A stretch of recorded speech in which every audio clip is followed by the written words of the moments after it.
All right, ladies and gentlemen, this is going to be video 3 of orthographic drawings.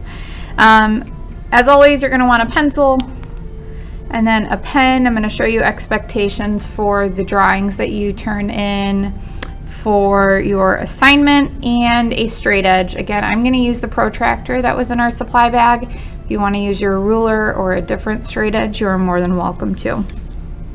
And then also I would have your snapping cubes handy, and I would build the figure of the yellow block here. So again, they just come apart and then they snap together. All right, this is, sorry, I was lagging a little bit. This is going to be a nice visual and hands-on approach to our drawings that are going to happen to help a lot of my visual and hands-on learners. All right, so if you're anything like me, you're going to need to build this just for a visual reference. Is always nice. So I'm going to put my part off to the side because I'm going to use my yellow block. Let's get started. So for this, we need to do our overall width for our front view. All right, so I'm going to start down here. I'm going to make sure I give myself enough room. I'm going to put a point for where I'm going to start that with, and then as a reminder, we need our scale. So in the example of how we did the layout of our notes here, I did 2 lines for every 1 block. So I'm going to write that scale down just so I remember. 2 lines equals 1 block, or cube. I'm going to write cube. You can write whatever makes sense to you. So I'm going to come over 2 lines for 1 cube, another 2 lines for the second cube, and another 2 lines for the third cube. I'm going to connect my 2 lines for my overall width. Then I know I come up 1 cube, and I come in 1 cube, and then up 1 cube. So I come in 1 cube, up 1 cube, over 1 cube, down 1 cube, over 1 cube, down 1 cube, over to the left 1 cube, and close. Over to the left 1 cube, and then come down to close. So there's my front view. You're going to notice it is consistent with the same shape as my front view, and I would get into the habit while we're still learning of labeling your views just to make things a little bit easier. All right, now like we did up here, we always need to go ahead and work with some sort of gap. Again, I like to do 2 just to give myself enough space but not too much space. So with this, because my shape doesn't have kind of corners here, what I always do is I draw these really light lines. They're called construction lines, and we'll get to our different line types in a few days. But I'm just going to follow the width up. I'm going to follow the height over, and it's going to give us kind of those imaginary corners that our part would have. All right, and then it's easier for us to transfer up the width to our top view. So I'm skipping two boxes, just consistent with the gap up here, and I'm going to connect my width lines.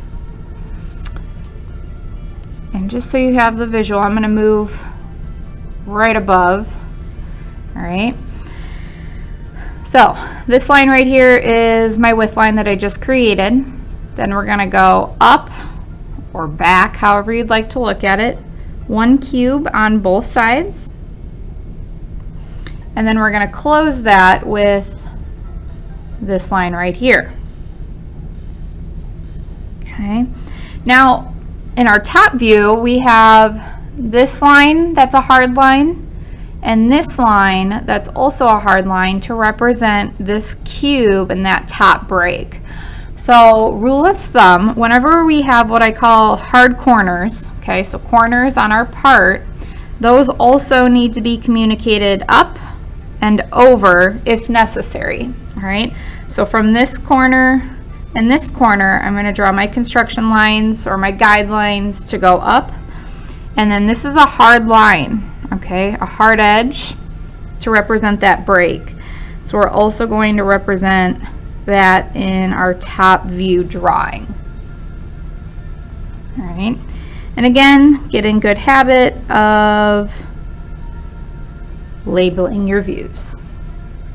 Okay, so the next thing that we need to go ahead and do is, I'm going to move my front view back, is we need to do the right side view. In order to help us with that, we're going to create our projection line drawn at a 45-degree angle, and this is where this imaginary hard corner is going to come from our front view. And again, our projection line is always drawn at a 45-degree angle, and I always go out one past my part. What do I mean by that?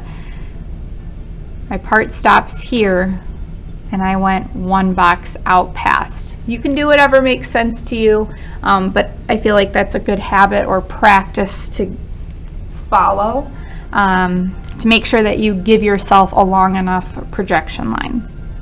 All right. So the next thing that we're going to do is we're going to transfer over our depths. All right, so from this point and this point, we're going to transfer over our depths to our projection line. And then we're going to transfer them down. How far down do we know? Well, if we transfer our height over, then we know where that's going to be. All right, so let me flip my object so we have a visual. All right. So again, we know our gap is going to be 2. All right, so I'm going to draw my guidelines or my construction lines over, and I'm going to put my points where the outside of my shape is. And I'm putting this point here because of this hard edge or surface here, which is representative of this hard surface here. All right, so I know from this corner, and this corner that I come over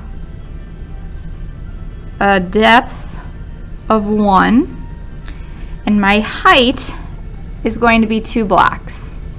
So I'm going to connect that side, and I'm going to connect this side. And then we have this top cube here, and then we have this bottom cube here, and we've represented our break or our hard corner here. This is going to be the right side view. So again, please make sure that you're getting in a good habit of labeling our views, especially when we're first starting out. And then what we're going to go ahead and do now that we're done modeling our figure is I'm allowing you to do these in pencil, but really they're in our engineering notebooks, so we should be doing them in pen. So what I'd like to do is go over my pencil drawing with my pen. All right, and I'm going to do this using the straight edge, and I'm just going to darken up my hard edges. Okay, I want you to leave your construction lines or your guidelines that you use to create your shape. I definitely want to see those, that way I can kind of help you out if things aren't going very well or you might have missed something. All right, so I'm just going to take my pen and I'm going to go over the edges of my shape. And in a few weeks we'll talk about the alphabet of lines and our different line types. And what I'm doing right now is going over the edges of my object. All right, so these lines that I'm outlining in black, oops, I forgot to do this one, are actually called object lines to show and define the edges of your object. All right, now by outlining those, you can see the shape and all of the edges or outlines of your object a little bit better. Notice how I left all of the pencil construction lines or guidelines, whatever you'd like to call them. And if you'd like to go over the front, top, and right side labels, you may, but you are not required to. The most important thing is that I can clearly see your 3 different views detailed with pen. All right, please make sure that you also use that straight edge.